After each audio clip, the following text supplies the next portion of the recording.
60 வயசுக்கு அப்புறம் மன அமைதியோட இருக்கணும் இல்லையா? அதுக்கு ஒரு சில பல டிப்ஸ். சாதாரண விஷயங்களா ரசிக்கணும். நாம கவனிக்க தவறிய அற்புதங்கள் தான் இந்த சாதாரண விஷயங்கள். வாழ்க்கை முழுக்க வேலை, பணம்னு அலைஞ்சு அலைஞ்சு நம்ம சுத்தி நடக்கிற நல்ல விஷயங்கள ரசிக்கவே மறந்துட்டோம் இல்லையா? நம்ம சந்தோஷமா இருக்கணும். அதனால சாதாரண விஷயங்களையும் ரசிங்க. அடுத்தது, எப்பவும் எதையாவது கத்துக்க ஆர்வமா இருங்க. புதுசா கத்துக்கணுங்கிற ஆர்வம் தான் அந்த மனசுக்கு வயசே ஆகாது. ஈவன் மொபைல், கம்ப்யூட்டர் ஆபரேஷன், சின்ன சின்ன செய்யாத வேலைகளெல்லாம் இப்ப கத்துக்கலாம். அது மனசுக்கு அமைதியும் தரும்.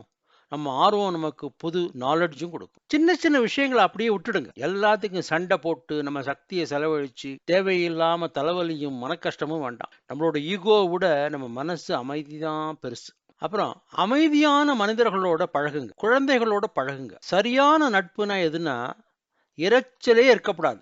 ஒரு ஓய்வு மாதிரி இருக்கணும். ஒரு ரிலாக்ஸ்டா இருக்கணும். அதான் சரியான நட்பு. அப்புறம் எல்லாத்தையும் மன்னிச்சு விட்டுடுங்க. ஆனா நடந்தத, உங்களை நடத்திய விதத்தை மறந்துடாதீங்க. அந்த பாடம் தான் நமக்கு வாழ்க்கையில கிடைச்ச பரிசு.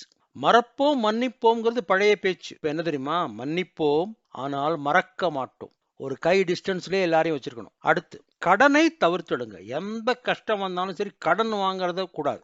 உண்மையான சுதந்திரம் பொருட்களை வாங்குறதுல இல்ல. கிரெடிட் கார்டு இனிமே வேண்டாம். 60 வயசுக்கு மேல கிரெடிட் கார்டே வேண்டாம். உங்களோட நேரத்தை உங்களுக்கு நீங்களே வச்சுக்கிறதுலாம் இருக்கு உங்களோட சுதந்திரம். உங்க ஆரோக்கியத்தை பத்திரமா பார்த்துக்குங்க. நம்ம பண்ற சின்ன சின்ன நல்ல விஷயங்கள் பின்னாடி வர்ற பெரிய பெரிய வருத்தத்திலேருந்து நம்மளை காப்பாத்தும். திருப்பி சொல்றேன், நம்ம பண்ற சின்ன சின்ன நல்ல விஷயங்கள் பின்னாடி வர்ற பெரிய பெரிய வருத்தத்திலேருந்து நம்மளை காப்பாத்தும். வாய் அடக்கி வயித்தை அடக்கினாலே வாழ்க்கை நல்லா இருக்கும். ஜாஸ்தி பேச வேண்டாம், அளவோட சாப்பிடலாம். வாழ்க வளத்துடன் வலிமையுடன்.